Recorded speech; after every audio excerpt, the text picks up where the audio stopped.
So welcome to a special edition of Ed Talks with me, your host, Ed, the Executive Director, Daniel Bloch, and I'm outside the Cape Town High Court in Kirim Street for the Mendelsohn versus UCT court case. And you'll see behind me already the band of merry men and women have arrived to protest. They've already started screaming Free Palestine. But we here today, the South African Jewish Board of Deputies is an amicus on this case, so we'll be in the court listening intently. But I thought I'd bring in a colleague of mine that is an attorney, a lawyer by trade. He'll explain a little bit more. But Zachariah Helfrich, welcome, Zachariah. Oh, how's we'll it, call you Zach for short. Thank you. You want to stand here? Appreciate it. There you go. So welcome, Zach, and you can look at that. Thanks very much. Disclaimer, I'm not a professional videographer, so if it shakes, it shakes. I've already been told to keep a steady hand. Sure. So let me just do this. Zach, if you just want to tell our audience, all 17 billion of them, what is it you do? I'm a litigation attorney. I work at Bagram's Attorneys, and I tend to specialize in anything you can fight over. Okay. Yeah. That's quite broad. Okay. So do you want to tell our viewers, the whole point of this, the Ed Talks, is we want to give our community a taste of the work the board does and what we do and where we go. So this is part of it. So do you want to just explain why we are at the court today in layman's terms? Please don't use terms like interlocking, injunctory, legality, etc. We're here to deal with the Mendelsohn matter, of course, with the UCT Council, and what's effectively happened in broad strokes is that they have Professor Mendelsohn has opted to review their decision to exclude Israeli resources and funding.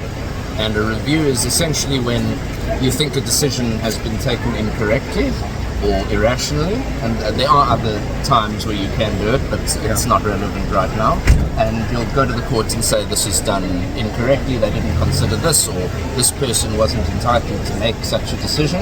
And it's quite a nice function that the High Court enjoys. Okay, so effectively the boycott was implemented. They didn't follow any kind of due process, do any kind of risk analysis or due diligence, what the impact on the university would be. We went through this process in 2019 already, and the academic boycott was tossed out.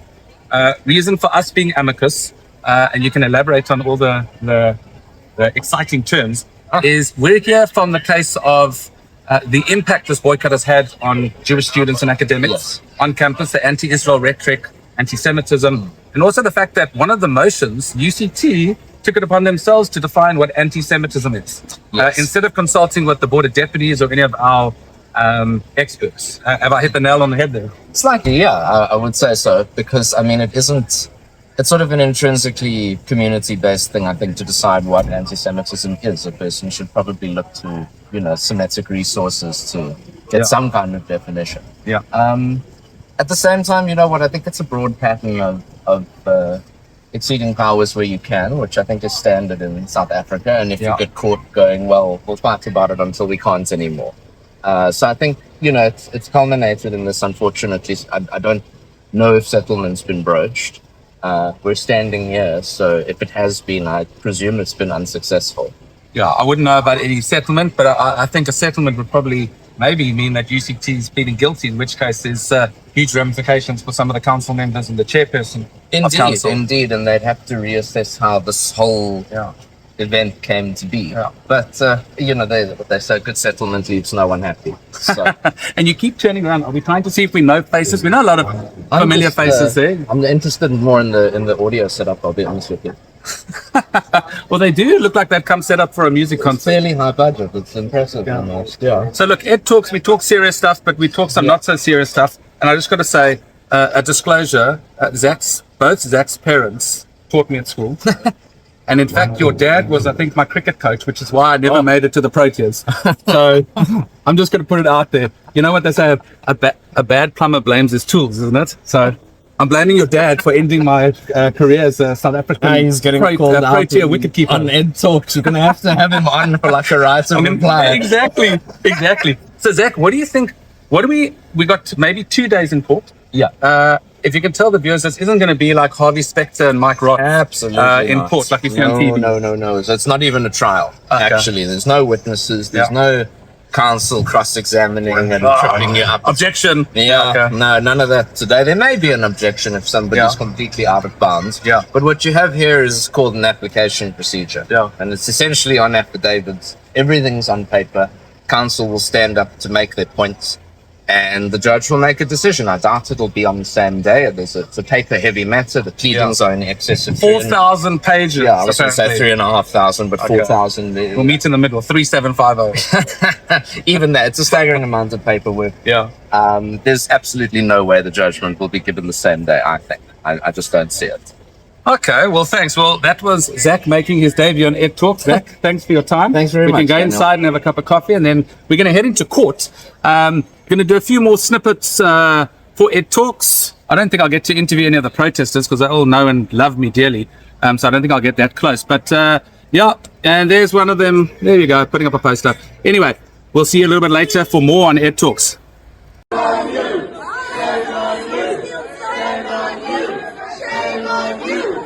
That's a nice Jewish boy screaming from the river to the sea, calling for a genocide of Jews. One, two, three, four. There we go. Let's call for the genocide. Communism, no more. People, the end of genocide for all people. Yes, say that again. Well, clearly, there's a miscommunication of which river and which sea they're chanting for. That was Megan Forrest that just after hitting Ed Talks.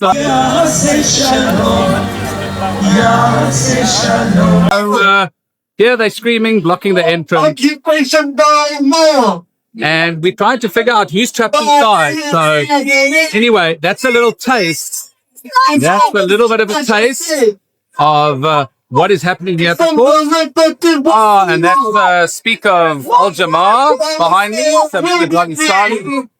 Okay, so for our community, this is what we have to contend with, and what has to be scrimped out. And you can hear quite nicely. Palestine will be There you go. Anyway, more to follow on Ed Talks. Stay tuned. Hi there all. So we're back again with Ed Talks outside the High Court in Cape Town for the Mendelsohn versus UCT court case. We've been inside for now 3 hours now listening to Advocate Edward Fagan present the case. And now the SHABD amicus, our amicus, is now being presented. But we're here for a bit of a lunch break. But with me, I've got Rachel Siegel, who's the chair of SORGIT, the South African Union of Jewish Students. And Rachel, welcome to Ed Talks. Come in. As I keep saying, we're not professional, so this is going to shake a little bit. This isn't Hollywood. So, Rachel, just want to find out from your perspective, Jewish student on campus, why is it important for you to be here at the court today? I think it's important for me to be here because I'm representing the SORGIT constituency as a whole, and the outcome and the procedure throughout this entire case makes a huge difference for Jewish students on campus. And the outcome ultimately, if it goes in our favor, that's there's fairness and there's the Jewish concerns, the Jewish challenges we face on campus are heard, they're acknowledged, and that ultimately there's a culture of fairness exists. And I think it's important as I toggle with this little stick. I think what's important here is we're not asking for special treatment as Jewish students. I think the real thing is it's just balanced, it's fair, it's getting to hear both sides of the story. And I would imagine that UCT leadership, regardless of what the acts of discrimination, whether it's anti-Semitism, gender-based violence, any kind of homophobia, that they would take matters seriously. And I know we as the Cape Board, with SORGIT over the last few years, have written to UCT citing a number of incidents which have been of an anti-Semitic nature. SORGIT students accosted on campus it was October 2022, putting up posters on the wall, the Bring Them Home posters. So just to have the Jewish voice, well, the wind in Cape Town picks up, as it usually does. How important is the Jewish voice on university campus and the voice of SORGIT? The voice of Jewish students on campus and SORGIT cannot be understated. Unfortunately, we are a tiny minority, and Your hair spine, doesn't it? the world, at large, we've seen, won't side with us predominantly. And so if we aren't standing up for ourselves and demanding the respect and the dignity that everyone else is given, I fear that, no one else would. And so it is of the utmost importance that Jewish students and Jews generally have a voice and use their voice. Well, look, I think you are doing a fantastic job as chair of SORGIT, and I plan on coming to UCT one day because, on a serious note, the most serious question is, do you pick a laffa or a falafel at the Kaplan Center? That is a tough Don't question. answer that. stay tuned because the next episode of Ed Talks, we're going to be on UCT campus with Rachel and with other Jewish students, talking some serious talk, but also finding out what life is like for Jewish students on campus because it can be fun and games sometimes. It can be quite enjoyable. But here at the Courthouse, we're here. There's a Jewish community out in support. The Cape SAJBP, our national board, soldiers. We're here to support Jewish rights in South Africa. And at the Courthouse, I feel like it's a Cape M thing. You know, they go like, what are you doing at the Courthouse? So anyway, we're going to hear more from Rachel at a later stage while everyone's laughing around us. We'll be back with more Ed Talks. Stay tuned. I'm saying keep it close to Ed Talks. We are day 2 at the High Court. You can see behind me. And wonderfully enough, there is no pro-Palestinian screaming and shouting and name shaming, etc. It's just nice and peaceful and quiet. And I'm very privileged to be standing next to my colleague, our national director, Wendy Khan, of the South African Jewish Board of Deputies. Wendy, welcome to Ed Talks. Thank you. I just have to say that yesterday, yes, there was the screaming, shouting crew. Yeah. But also there were unbelievable supporters that stood outside here, and I had the privilege during tea of coming and meeting with them. And I just want to thank them on behalf of our community for being there for us, because it really was quite a big day for our community in Cape Town, nationally. And it just felt so good to walk out and just see these friendly faces and all the people that came into the courtroom yesterday. Yeah. It was unbelievable. It was absolutely packed, and many of them were from the Cape Jewish community, and I think that was fantastic. And we can see Wendy's been doing this a long time because I didn't even have to prompt to ask a question. She just jumped straight into it. Sorry. No, please. I keep telling everyone I'm not a professional videographer. You're doing pretty good. But yesterday, and also we had a lot of our Christian supporters. Yes, You know, our group that stands outside Parliament every Friday, you know, the International Christian Embassy of Jerusalem. So it's fantastic. We really do have some great support in Cape Town.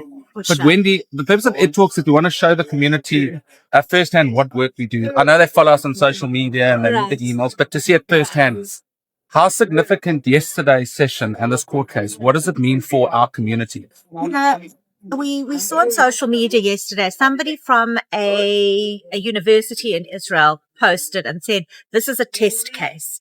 And although we all know that this case is a review procedure and it's reviewing the appalling processes in bringing about those nasty resolutions, but also this case is about so much more. It's about the fact that the university took a decision around what anti-Semitism is and what anti-Semitism isn't, without even consulting with not only the representative bodies of the community, but even the students and the academics who have a lived reality. And for me, that's the red line, and that's why we came on as amicus to this case, to say we have to understand the context of UCD. We have to understand the hostility that our Jewish community is experiencing on the university campus. And that is part of the issue that we raised yesterday in the court. Such an interesting comment was made by our advocate. And she said it's like the equivalent of a room of men sitting down and discussing gender discrimination. Yep. And then going out and saying to the women, okay, here's what we've decided is gender discrimination. It's exactly the same. And I thought that was such an insightful comment, broader than just this court case. That it's got relevance everywhere. We are the ones that know what anti-Semitism is about. And this business of the questioning of anti-Semitism and our experience, not of it. And that's the important work that we as support do all throughout South Africa is, you know, our main mandate is to protect the civil rights of Jews and to ensure that we can live our Jewish way of life and practice our religion free from all the discrimination and the hatred. And we should be the ones defining what that looks like, not someone else. For sure. What are we going to expect? So everyone knows, I'm only going to see this video probably in a couple of weeks' time, but what are we expecting today? Yeah. So yesterday the Adam Mendelsohn's team presented their case in terms of why he thinks there needs to be a review of these two resolutions, pointing out the lack of consultation, the lack of provision of information about what the implications of these resolutions was. Then we came in as an amicus and we gave context in terms of what is going on the university campus, and then towards the end of the day, the university had the opportunity to respond. And it did sound more like an ICJ case There and appeal. was a lot of grandstanding Yeah. on instead of actually dealing with the procedural issues. Obviously, our lawyers will have to, the judges will have to decide on that in the end. And today there'll be further application and further amicus application, and then hopefully the case should end today. And who knows how long it will take before a judgment is given. But I really hope that this kind of unilateral actions, and we've seen it not just in this case, but in other institutions and other public institutions, that there needs to be proper consultation, and we can't be slipping in narrow political agendas to the detriment of fellow South African citizens. Well, Wendy, thank you. Lovely having you in Cape Town. Thank you. So nice. See, the sun's now out. So. And I won't make any other comments about Joburg, I promise. I've done that already. So that's your national director and your executive director from Cape Town. And also I'll bring in my colleague Gabby. Gabby, say hi. Hi, guys. And everyone's come down from Joburg. Part 2 of Mendelsohn versus UCT here at the High Court on Thursday the 30th. And we're back to hear the closing remarks and arguments from Advocate Edward Fagan. But what's happening today is boiling hot. I'm in a suit. I feel fantastic. I'm not schwitzing at all.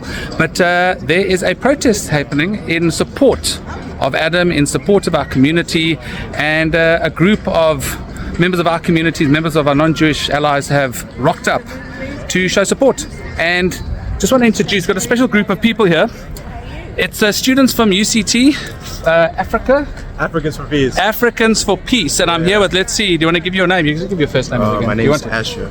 Asher. Yeah. My name is Elvis. Elvis. And you've got 2 colleagues over there as well? Yes, we got Hinok and Mochel. Okay, great. Yeah. Well, welcome to Ed Talks. We talk to our community and we share with what's happening. Okay. So tell us now, what brings you? I feel like you're on KFM, they go, what are you doing at the courthouse? Yeah, for sure. Are you young enough to listen to KFM, or are you too old or what? No, I've heard, yeah. You do? I know, Okay, cool. Now I feel very old. Okay, so tell us, why are you guys here at the courthouse? What brings you today? I mean, as my sign says, UCT for Peace. I think the sort of like resolutions that they've been doing at UCT with the sort of like academic speech and free speech and all of that have been a little bit unfair, a little bit unjust, and we're here to protect our sort of like rights to, you know, to get academic info and all of that from, you know, every single source. We shouldn't have to out people because of like certain people's moral and ethical stances. I feel like that's not good. Yeah. Excellent. Anything to add? Yeah. Or just what he said? Basically, we're trying to protect, you know, the freedom of, you know, protect academic freedom, basically, and freedom of speech. It shouldn't affect your studies. Just say what you believe in and the morals that you have. It shouldn't even be a question. Yeah. Excellent. Well, also our friend Mendelsohn was unfairly dismissed from his post on the council. It was, and he's got some claims and stuff that the other council members they didn't fully inform the other council members of the implications of some of the stances that UCT were going to take, and you know, they have to be held accountable because stakeholders were involved and they lost out. Yeah. Well, all I can say is, if this is the future of our young leadership in Cape Town in South Africa, then I think we're in good hands with you guys. So I just want to say on behalf of our community, you know, it's important to have support. It's important to have allies. I left my selfie stick at home, so now I've got to stretch my arm. No, it's okay. So I just want to say thank you to you guys and to all your friends just for being here, not just being here, but just for the support that we receive. And good luck. Great. Have you got sunblock? Because it's a scorcher at the moment now, and we're going to make them stand on the stairs now over there in the heat. Yeah. So we're going to start the protest, some music, and I just want to, Adam Kepke.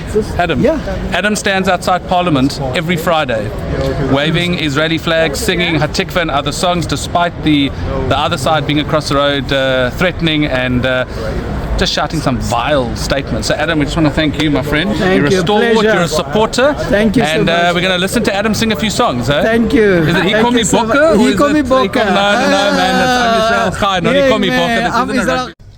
It's been an intense 3 days here at the High Court in Cape Town for the Mendelsohn versus UCT court case.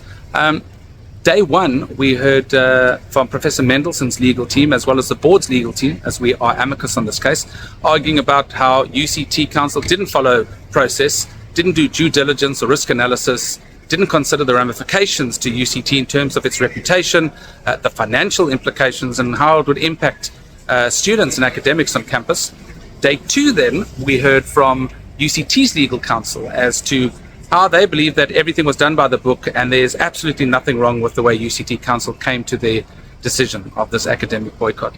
And then on day three, because day one and day two took so long, day three, as the sun glares in my eyes, day three, we heard from Advocate Edward Fagan, who's the legal counsel for Professor Mendelsohn, and he challenged some of the arguments put forward by UCT Council and made a case for Professor Mendelsohn in terms of UCT didn't follow the correct due process. Now it's in the hands of the three judges. How long will they take to make a decision? Well, how long is a piece of string? We don't really know. It could take them weeks, it could take them months. Most likely we might hear from things beginning of next year, but don't quote me on that. So it's been quite a roller coaster ride here at the courthouse. Inside it's been formal, it's been yes my lord, yes my lady. As it pleases the court, you have to bow when you enter and leave the court. And outside it was fun and games with the anti-Israel protesters screaming their usual rhetoric. But we also had some incredible support from our community and our non-Jewish friends standing outside, supporting Mendelsohn, supporting our community, supporting Israel. And our thanks go to all of them. So thanks for watching this episode of Ed Talks. Until the next one, keep it kosher.